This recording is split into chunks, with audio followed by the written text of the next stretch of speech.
Okay जी, सो आज हम start कर रहे हैं EAN रूल, जिसको हम कहते हैं this is Sidgwick effective atomic number.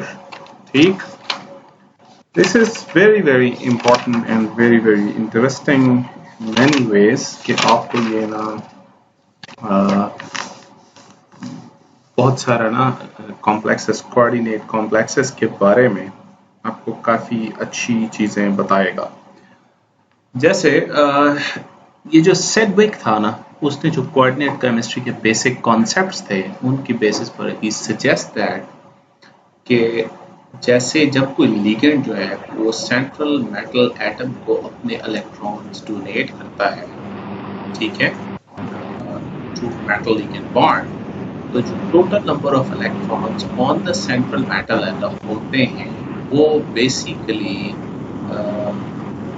जो जो जो सेंट्रल मेटल एटम के पास टोटल नंबर ऑफ इलेक्ट्रॉन होते हैं वो equal to the electron of the metal and the number of electrons gained by the ligand. जी sorry,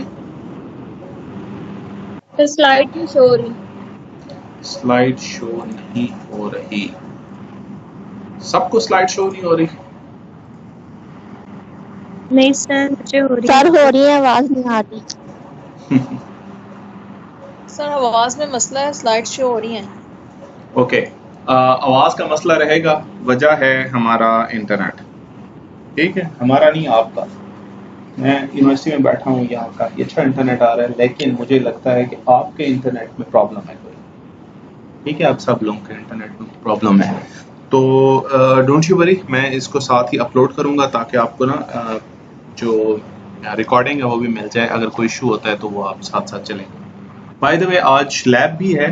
पिछली लैब तो डिस्कशन में गई थी, लेकिन आज लैब में मैं आपको टास्क दूंगा और वो आपने थोड़ा सा करना है। ठीक है जी, कोई इशू तो नहीं है यहाँ तक किसी को? सर पहले शो हो रही थी, अब नहीं हो रही। दोबारा हो जाएगी, थोड़ी देर में हो जाएगी। वजह जो है ना वो है आपका अगेन इंटरनेट। सही है, अच्छा जी। सो हम EAN रूल के ऊपर आ रहे थे। ठीक, EAN रूल जो होता है ना वो ये बताता है आपको कि जो सेंट्रल मेटल एटम है उसके ऊपर टोटल नंबर ऑफ इलेक्ट्रॉन्स कितने हैं आफ्टर कॉम्प्लेक्सेशन। क्योंकि जब कॉम्प्लेक्स होता है ना तो उसमें जो लिगेंड होता है वो अपने इलेक्ट्रॉन सेंट्रल मेटल एटम को डोनेट करता है। तो इसका मतलब जो सेंट्रल मेटल एटम है वो जो इलेक्ट्रॉन एक्सपीरियंस कर रहा होता है वो उसके अपने इलेक्ट्रॉन्स होते हैं, प्लस वो इलेक्ट्रॉन जो लिगेंड उसे डोनेट करता है। और ये टोटल नंबर ऑफ इलेक्ट्रॉन्स को हम कहते हैं इफेक्टिव एटॉमिक नंबर। इसका नाम क्या देते हैं? Effective atomic number of central metal atom. ठीक है, और ये क्या होता है? This is total number of electrons surrounding the central metal atom, ठीक है, is equal to the atomic number of inert gas while following the central periodic table। अगर आप फॉलो कर रहे हो तो EAN असल में जो total after complexation central metal atom के ऊपर नंबर ऑफ इलेक्ट्रॉन्स जो होते हैं वो equal to electronic configuration of the noble gases के बराबर होती हैं। This is also called as effective atomic number rule या नोबल गैस रूल भी कहते हैं। फॉर एग्जाम्पल EAN is 36, 54 और 86।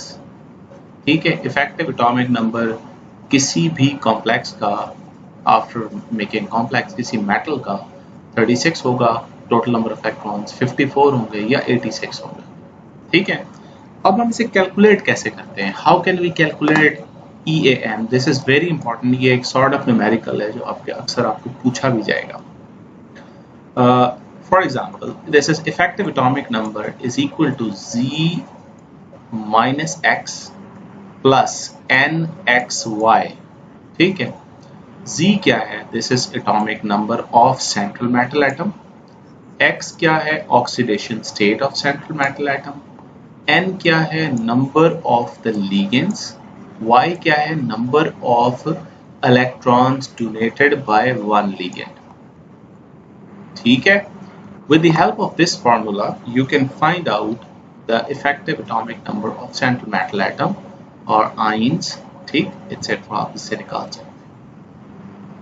जैसे ये जो x लिखा हुआ है ना, this x, listen, this is cross, यानी आपका इफेक्टिव एटॉमिक नंबर जो है EAN असल में it is equal to Z minus x, this is equal proper Z minus x into N into Y। ठीक है, समझ आ गई है? सो y क्या है? Number of electrons donated by the ligand, and n क्या है? Total number of ligands. ठीक, नंबर ऑफ लिगेंड्स। ये इस तरह से ये एक फॉर्मूला है। तो अब आपके पास बीच में प्लस साइन ही आएगा। कौन सा प्लस साइन आएगा? यस, प्लस आएगा, यहाँ प्लस आएगा। Exactly, thank you. हाँ, प्लस आएगा, प्लस दिस। ठीक है, या ये देखें यहाँ पे भी लिखा हुआ है ये वाला Z minus X plus N multiplied Y, this is multiplied, this is not x। ठीक है, सो लुक एट दिस। अब हम इसको कैलकुलेट करते हैं। जैसे ये एक कॉम्प्लेक्स है PDNH3, यानी हेक्सामाइन, कोबाल्ट, प्लाडियम 4, यस, ये एक कॉम्प्लेक्स है, कैटायनिक कॉम्प्लेक्स आइन है। इसका हम फाइंड आउट करते हैं। आपको पता है प्लाटियम का आपको पता होना चाहिए सबसे पहले atomic number. Central metal atom है प्लाटियम, उसका एटॉमिक नंबर है 46। ठीक, नंबर 2 आपको पता होना चाहिए ऑक्सीडेशन स्टेट। तो इसकी ऑक्सीडेशन स्टेट प्लाटियम की है 4 इस कॉम्प्लेक्स के अंदर। आपको ऑक्सीडेशन स्टेट निकालना सिखाई थी ना? आती है ना सबको? ठीक है सर, आवाज नहीं आ रही बिल्कुल भी। चलें, जहाँ आना शुरू हो जाए that is fine, otherwise video upload करूंगा मैं, वहां से देख लीजिएगा।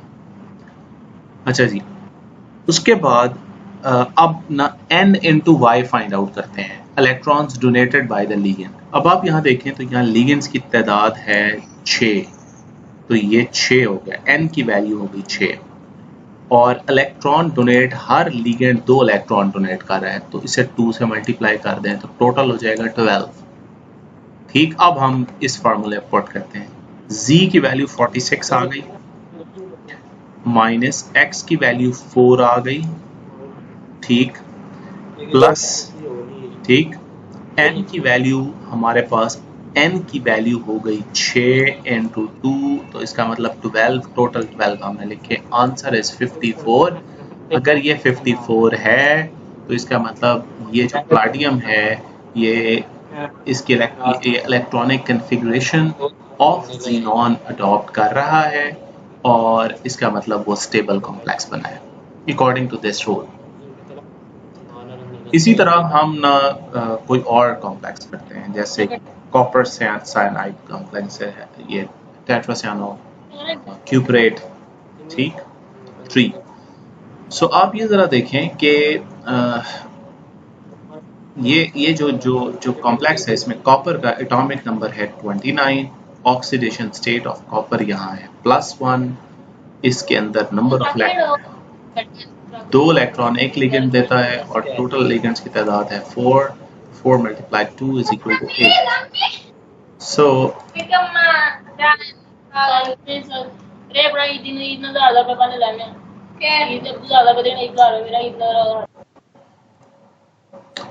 total number of ligands जो हैं वो is equal to 4 × 2 is equal to 8। So हम EN sorry सर, किसी का माइक ऑन है, उसको बोले ऑफ कर दे, आवाज क्लियर नहीं आ रही। मैंने अब ऑफ कर तो दिया है, आई थिंक म्यूट ऑल कर दी है मैंने, सबकी हो जानी चाहिए इसमें। ठीक है, so it is equal to 8। So हम इस फॉर्मूले के अंदर इसको पुट करते हैं कि z minus X plus into N Y. तो z की वैल्यू है 29 माइनस 1, ऑक्सीडेशन स्टेट 1 थी, plus total number of electrons donated by the ligand is equal to 8, तो आंसर आया 36। तो ये क्रिप्टॉन के बराबर इसकी आ रही है, तो it means it is stable. These are those metal cations, complex ions, जो आसानी से cations and anions, जो ions जो EAN को ओबे कर रहे हैं। कुछ ऐसे होते हैं जो ओबे नहीं करते, it means there is a problem in their stability. ठीक है, जैसे देखें आयरन हेक्सासियानोफिरेट 3 आयन के बाद आयरन का एटॉमिक नंबर है 26, यहाँ इसकी ऑक्सीडेशन स्टेट है +3, 6 लिगेंड हैं, हर लिगेंड 2 इलेक्ट्रॉन डोनेट करता है, तो टोटल लिगेंड्स की तादाद हो गई 12, तो total electron donated by the ligand is equal to 12। So we can say that 26 - 3 + 12 is equal to 35। 35 किसी भी मेटल के साथ, किसी नोबल गैस की इलेक्ट्रॉनिक कॉन्फ़िगरेशन के इक्वल नहीं है, तो इसका मतलब ये है कि ये स्टेबल नहीं है। ठीक है, दिस इज 35, तो ये स्टेबल नहीं है। सही हो गया। अच्छा, अब आप इसके आउटर मोस्ट इलेक्ट्रॉन में अगर आप चेक करेंगे ना, इस आयरन के आउटर मोस्ट शेल के अंदर जो इलेक्ट्रॉन है उनकी तादाद 18 होनी चाहिए। ठीक है, अगर 18 हुई तब भी वो स्टेबल है, तो वो ये 18 नहीं है, ये 17 है। ठीक है, समझ आ गई। यानी आप ये देखें कि आयरन का एटॉमिक नंबर 26 है और उसकी ऑक्सीडेशन स्टेट 3 है, तो 26 में से 3 निकाल दें तो ये आ गया 23 इलेक्ट्रॉन। आयरन +3 में 23 इलेक्ट्रॉन। 23 में आप ये बाकी रखते हैं तो फिर 12 ऐड करते हैं तो आपके पास 35 हो जाते हैं। आउटर मोस्ट शेल में इलेक्ट्रॉन 18 पूरे नहीं है, एंड सो ऑन। ये आपने कैलकुलेट कर लेना है। बेसिक चीज़ ये है कि कैलकुलेशन आपने ये आनी चाहिए, EAN कैलकुलेट कैसे करते हैं। सो इसका मतलब ये है कि जिसमें EAN की वैल्यू नहीं है पूरी, इसका मतलब ये है कि वो स्टेबल कॉम्प्लेक्सेस स्टेबल नहीं बना रहे। ठीक है, इनके कॉम्प्लेक्स स्टेबल नहीं होंगे क्योंकि उनकी noble gas electronic configuration follow नहीं हो रही। एक मिनट,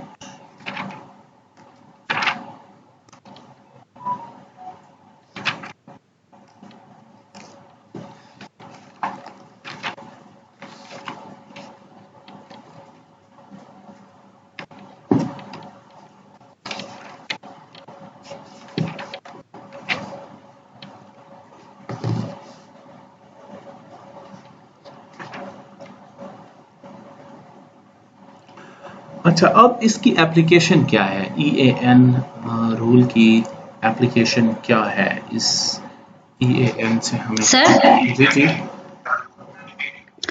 सर ये जो कॉम्प्लेक्सेस मतलब कि इनकी स्टेबिलिटी ज़ाहिर सी बात है कि डिपेंड कर रही है इफेक्टिव एटॉमिक नंबर के ऊपर। तो ये क्यों मतलब इसके ऊपर डिपेंड कर रही है? शायद इसलिए क्योंकि जो नोबल गैसेस हैं वो कंप्लीट होती हैं इलेक्ट्रॉन्स के लिहाज से, तो इस वजह से फिर ये जो स्टेबिलिटी है कॉम्प्लेक्स की है इसके ऊपर डिपेंड करेगी कि ज़ाहिर सी बात है जब वो कंप्लीट होगा।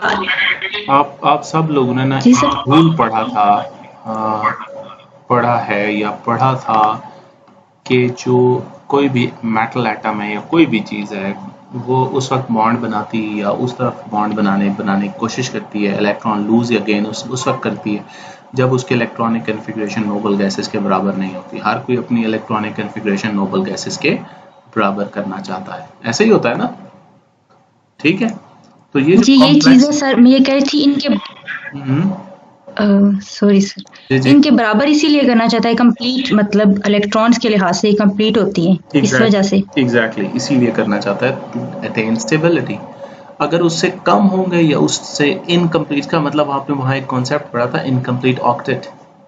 ठीक है, यहाँ इनकम्प्लीट ऑक्टेट तो नहीं है लेकिन यहाँ इनकम्प्लीट 18 इलेक्ट्रॉन रूल है, क्योंकि आप ये देखो कि आपने जो ऑक्टेट का कॉम्प्लेक्स पढ़ा था S और P block elements, S block या P ब्लॉक एलिमेंट्स जो है ना वो 8 इलेक्ट्रॉन्स का रूल फॉलो करते हैं, और जो D ब्लॉक एलिमेंट्स होते हैं वो 18 इलेक्ट्रॉन का रूल फॉलो करते हैं।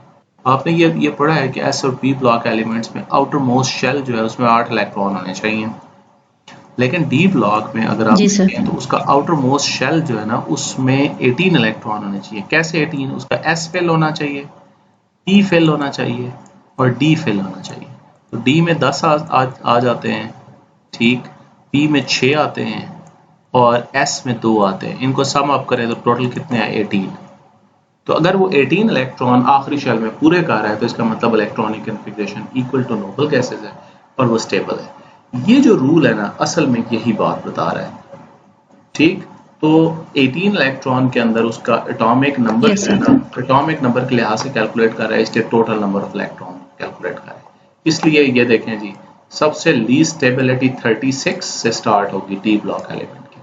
36 इलेक्ट्रॉन स्टेबल है, इसमें 18 ऐड करें, क्या आंसर आएगा? 36 में 18 ऐड करें, ये देखो यार 4 5, 54. इसका मतलब 36 वाला स्टेबल होगा, 54 वाला स्टेबल होगा, फिर 18 ऐड करें,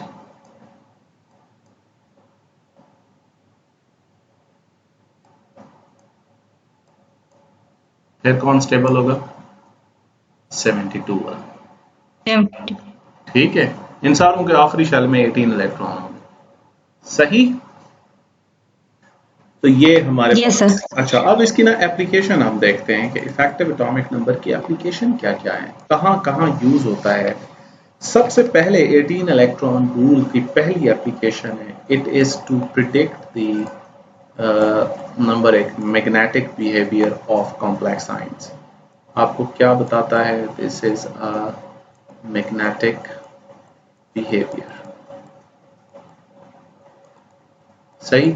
आपको मैग्नेटिक बिहेवियर बताता है क्या किसी भी कॉम्प्लेक्स आयन का। फॉर एग्जांपल इससे आप प्रिडिक्ट कर सकते हैं इन अदर सेंस, ठीक है, मैग्नेटिक बिहेवियर को प्रिडिक्ट कर सकते हैं। अगर तो central metal atom 100% EAN rule को ओबे कर रहा है, EAN रूल को क्या कर रहा है? ओबे।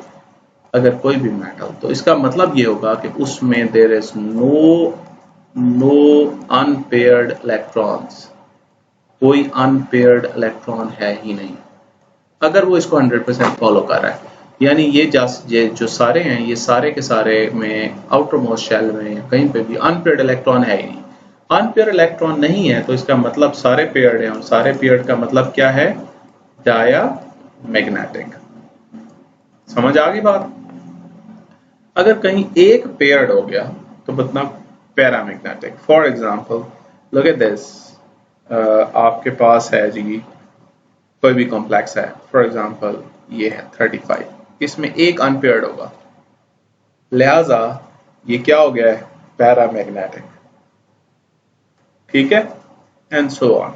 ये तो एक एप्लीकेशन होगी इसकी कि मैग्नेटिक बिहेवियर को एक्सप्लेन करती है। दूसरी property, it is used to calculate number of unpaired electrons and magnetic moment of the complex। number of unpaired electrons को तो आपको कोई इशू नहीं है, वो तो आपको पता चल गया। अब हम ऐसे कहते हैं कि, या इसको हम इस तरह कर लेते हैं कि नंबर ऑफ अनपेयर्ड इलेक्ट्रॉन्स कैसे निकालते, कैसे, इसका फार्मूला है। फार्मूला ये है कि मैं कहता हूँ नंबर ऑफ अनपेयर्ड इलेक्ट्रॉन्स को रिप्रेजेंट करता हूँ n से, and n is equal to z क्या है? क्या होता है z? Atomic number minus EAN, atomic number of, sorry इसको थोड़ा सा चेंज करो, this is atomic number of noble gas, ठीक। यानी नेक्स्ट नोबल गैस जो भी एलिमेंट है ना, जैसे प्लाटियम की नेक्स्ट नोबल गैस ज़ीनॉन है, ठीक है। तो नोबल गैस का एटॉमिक नंबर माइनस आप EAN ऑफ द मेटल, जो आपकी सेंट्रल मेटल है कॉम्प्लेक्स के अंदर, EAN ऑफ सेंट्रल मेटल, इसको माइनस कर दें उसमें से, जो आंसर है वो नंबर ऑफ अनपेयर्ड इलेक्ट्रॉन्स है, ठीक। जैसे फॉर एग्जांपल हम बात करते हैं इस पहले कॉम्प्लेक्स की। इस पहले कॉम्प्लेक्स का जो एंड होना चाहिए वो 36 पे होना चाहिए। 36 का मतलब है क्रिप्टॉन, क्रिप्टॉन का एटॉमिक नंबर क्या है? 36। तो हम कहेंगे 36 माइनस इफेक्टिव एटॉमिक नंबर कितना है, इसका आंसर कितना है इस कॉम्प्लेक्स का?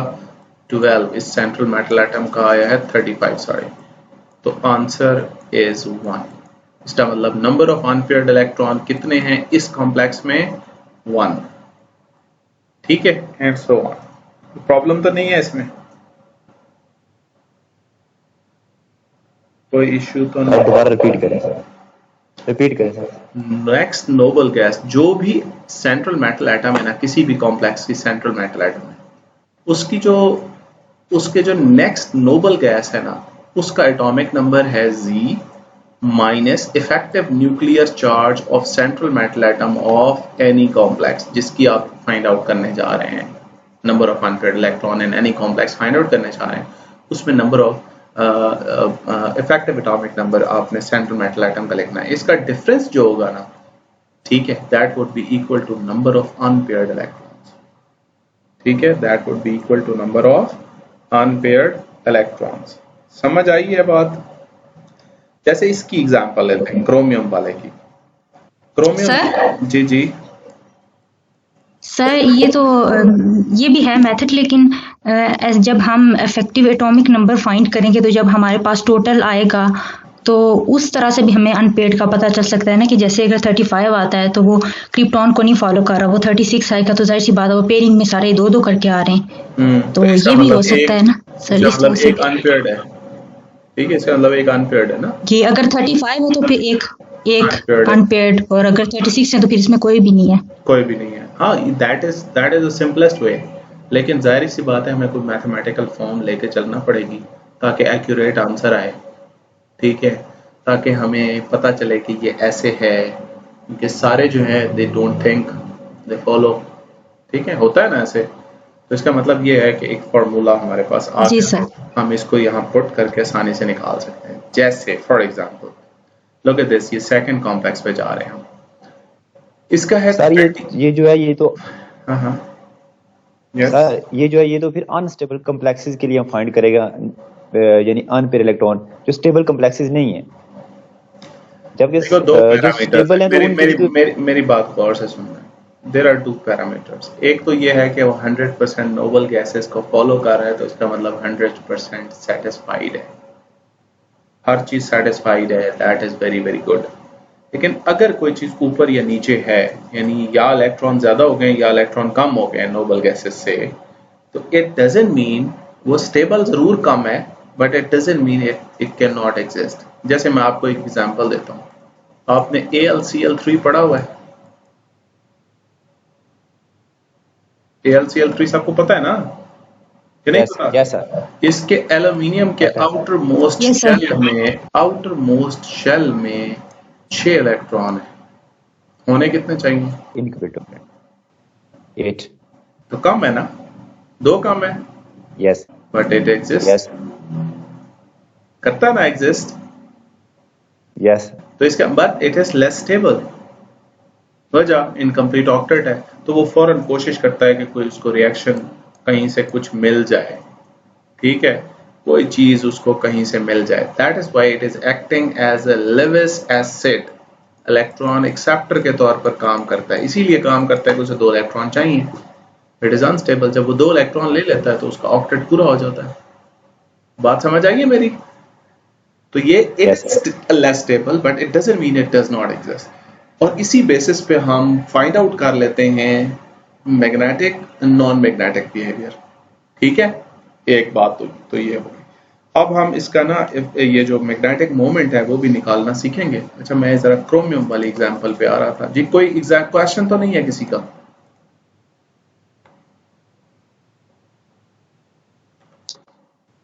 अच्छा, क्रोमियम का इफेक्टिव एटॉमिक नंबर की वैल्यू है 33 और 36 जो है वो क्रिप्टॉन है। तो इसका मतलब ये है कि इफेक्टिव ये जो atomic number of the next noble gas है 36 माइनस क्रोमियम के कॉम्प्लेक्स का इफेक्टिव एटॉमिक नंबर कितना आया है? 33।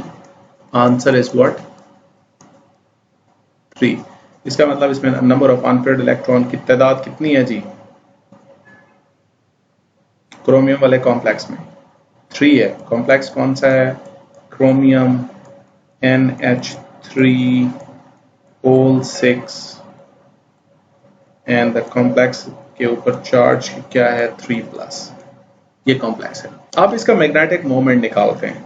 मैग्नेटिक मोमेंट जो होता है ना उसे लिखते हैं म्यू से, and it is equal to, इसका फॉर्मूला है of any ion, magnetic movement of any ion, किसी भी आइन का निकालने के लिए या किसी भी कॉम्प्लेक्स का निकालने के लिए है कि under root of n into n+2। ठीक है, n into n plus 2, this is the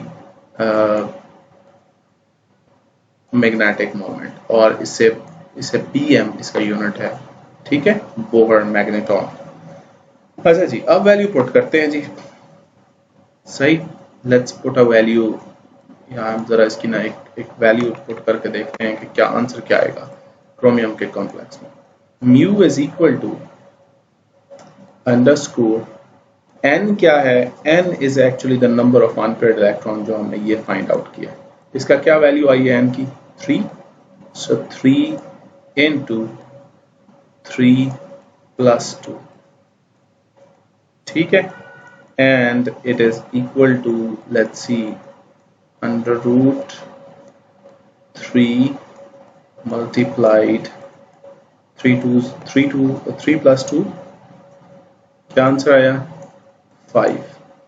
सो आप आंसर जो भी आएगा अंडर रूट उसका करें, 15 का अंडर रूट करें, ठीक है, 15 का अंडर रूट की वैल्यू आती है 3.87, ठीक है, bm, ठीक है, या जो भी इसकी आती है निकाल लेना, ये मैथमेटिकल कैलकुलेटर है, ठीक, ये जरा आपने निकाल लेना है, ये इसकी मैग्नेटिक मोमेंट की वैल्यू निकल आए। सो इसका मतलब EAN रूल से हम ये निकाल सकते हैं। तीसरी एप्लीकेशन जो है ना, यहां तक कोई इश्यू तो नहीं है किसी को? सर कोई इश्यू? सर अच्छा जी, नंबर थर्ड एप्लीकेशन है स्टेबिलिटी, कि हम कॉम्प्लेक्स की स्टेबिलिटी निकाल सकते हैं, जैसे हमने पहले डिस्कस किया है। इसका मतलब यह है कि अगर कोई EAN को रूल को फॉलो कर रहा है तो इट इज हाईली स्टेबल, और अगर वो नहीं फॉलो कर रहा तो it means that complex is less stable, ठीक है। सो आप ये देख लें कि ये सारे complexes they are very very stable, but ये कॉम्प्लेक्सेस जो हैं ये हमेशा क्या होंगे, these are less stable complexes. Sir जी जी सर अगर हम इनको फिजिकली चेक करना चाहें तो लैब में, तो हम इनको अगर वाटर के अंदर डिसॉल्व करते हैं तो फिर उसके हिसाब से कलर जो आयंस बनेंगे और नहीं, इसके कलर जो चेंज होगा, ऐसे नहीं चेक कर सकते हैं, ठीक है। पानी के अंदर डिसॉल्व करने से, कलर चेंज होने से इसका कोई मतलब वो नहीं है, कंसर्न नहीं है, दैट इज समथिंग एल्स, ठीक है। सर फिर फिजिकली इस तरह से नहीं कर सकते हम? फिजिकली देख के तो नहीं किया जा सकता, उसके देख के नहीं किया जा सकता, एप्लीकेशन होना इज समथिंग एल्स, उसको रिएक्शंस रिएक्शन करके, हाँ, स्टेबिलिटी आपको यहीं से पता चलेगी ना, कौन सी चीज कितनी स्टेबल है, कितनी अनस्टेबल है, बस इतना। लेकिन you can not gate 100% calculation नहीं मिलेगी कि कितना स्टेबल कितना अनस्टेबल, ये चीजें नहीं है। और फिर रिएक्शन जो है वो सिर्फ इस पर डिपेंड नहीं करता, ठीक है, EAN पे या इफेक्टिव न्यूक्लियर चार्ज या इन चीजों पे, या 100% आयने वो उसकी कन्फिग्रेशन जो है नोबल गैस कन्फिग्रेशन सिर्फ उस पर डिपेंड नहीं करता। There are too many factors, but this is one of the factors जो हमें ये बताएगा कि ये स्टेबल है या नहीं है, या हम प्रिडिक्ट कर सकते हैं, ठीक है। सो EAN is not very you can say that 100% अच्छा रूल नहीं है, 100% अप्लाई नहीं होता, ठीक है। तो हम इसको एडवांसेस इसकी देखेंगे, बहुत सारी चीजें एक्सप्लेन ही नहीं कर पाता ये रूल, ठीक, चलें। अच्छा जी, फोर्थ जो एप्लीकेशन है ना इस रूल की, वो है is to calculate the number of attached ligand to the central metal atom. Number of attached ligand भी आप निकाल सकते हैं किसी भी सेंट्रल मेटल के इसके अंदर, कॉम्प्लेक्स के अंदर, ठीक है। तो आप करते ये हैं कि फॉर एग्जाम्पल आप यहाँ आ जाए, तो आपको ये पता है कि इसका नंबर ऑफ लिगेंड्स निकालने का तरीकाकार ये है कि आप ना करेंगे ये कि जो नंबर ऑफ या Z, वैल्यू ऑफ Z, ये जो आपने पीछे निकाला था ना, Z of next noble gas, Z of next noble gas, वो लेंगे माइनस इसमें से माइनस कर देंगे, ठीक है, नंबर ऑफ इलेक्ट्रॉन्स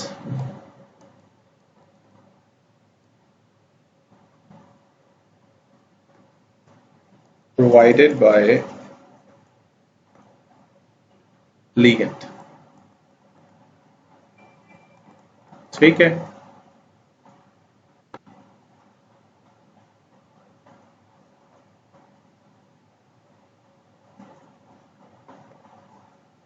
या टोटल नंबर ऑफ इलेक्ट्रॉन्स या मेटल का ऑक्सीडेशन स्टेट इसमें से माइनस कर दो, और साथ नंबर ऑफ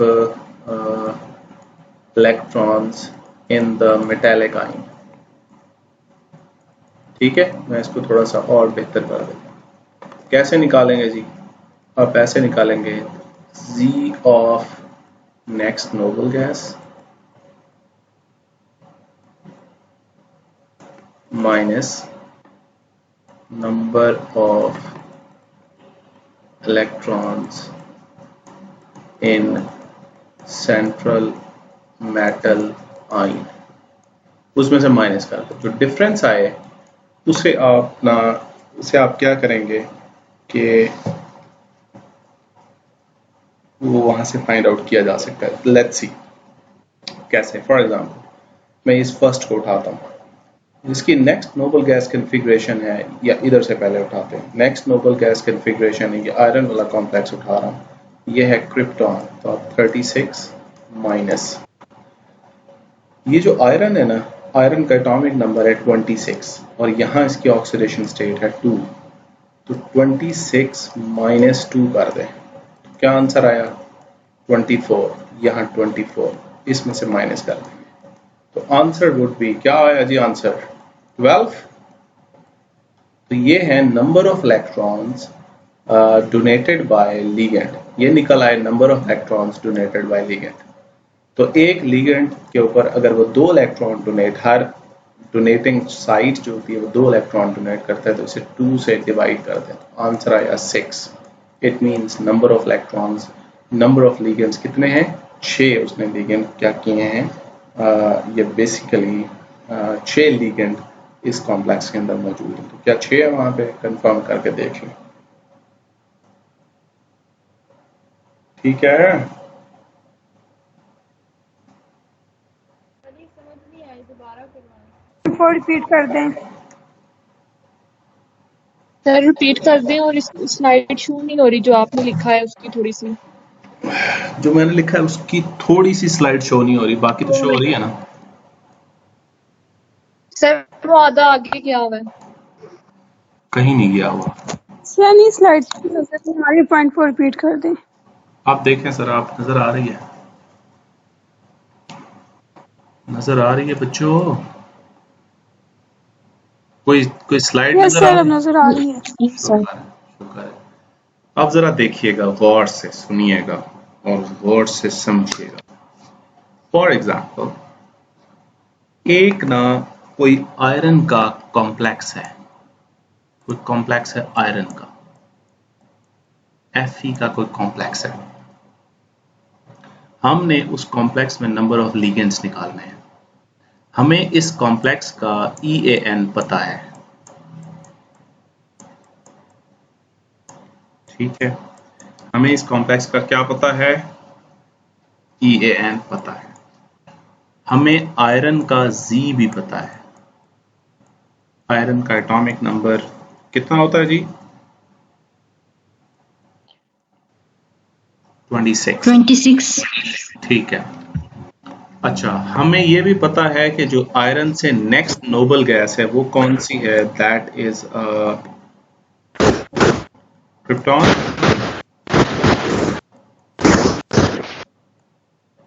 (36) है, ठीक। और हमें यह भी पता होना चाहिए कि X की वैल्यू क्या है, यानी ऑक्सीडेशन स्टेट क्या है। इस कॉम्प्लेक्स के अंदर इस एटम की ऑक्सीडेशन स्टेट क्या है? आयरन की ऑक्सीडेशन स्टेट से 0 है। आयरन की ऑक्सीडेशन स्टेट क्या है? 0। EAN पता है हमें। आयरन का के अंदर 2 इलेक्ट्रॉन, 26 इलेक्ट्रॉन है टोटल, वो भी पता है।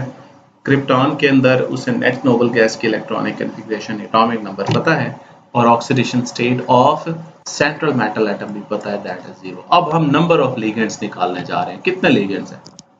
से वो लिगेंड्स हैं कार्बोनाइल लिगेंड्स हैं, इनकी तादाद ढूंढनी है, यानी कॉम्प्लेक्स है FeCO,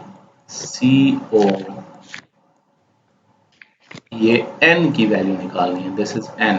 ये कितने हैं मुझे नहीं पता, अब हम निकालते हैं। आयरन की ऑक्सीडेशन स्टेट यहाँ 0 है।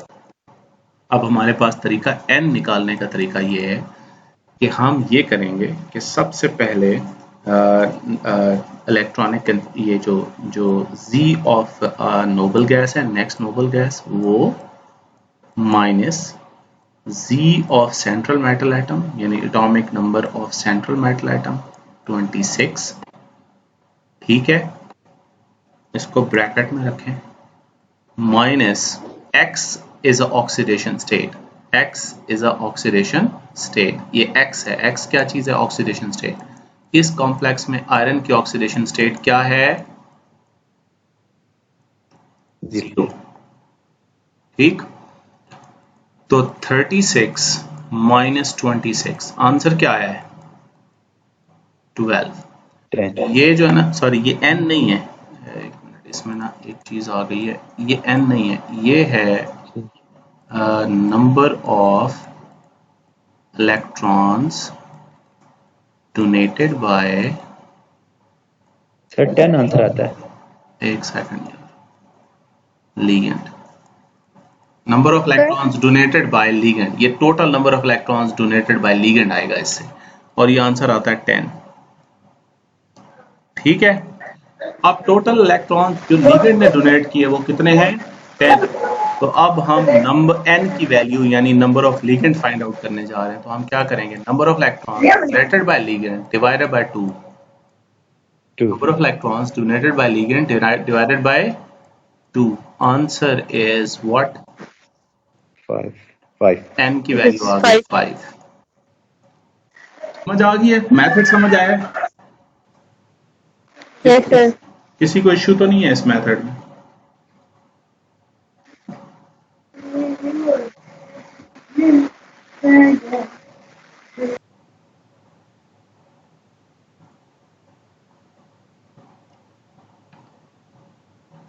हाँ जी, एवरीवन इज क्लियर? तो हम फिर नेक्स्ट पे आते हैं। यहां तक बात सबको समझ आ गई कि ये नंबर ऑफ लिगेंड्स निकालते कैसे हैं और ये किस तरह किया जाता है। आई थिंक सर को अंदाजा हो गया है, ठीक है जी। सो आज तक के लिए आज का लेक्चर इतना ही, और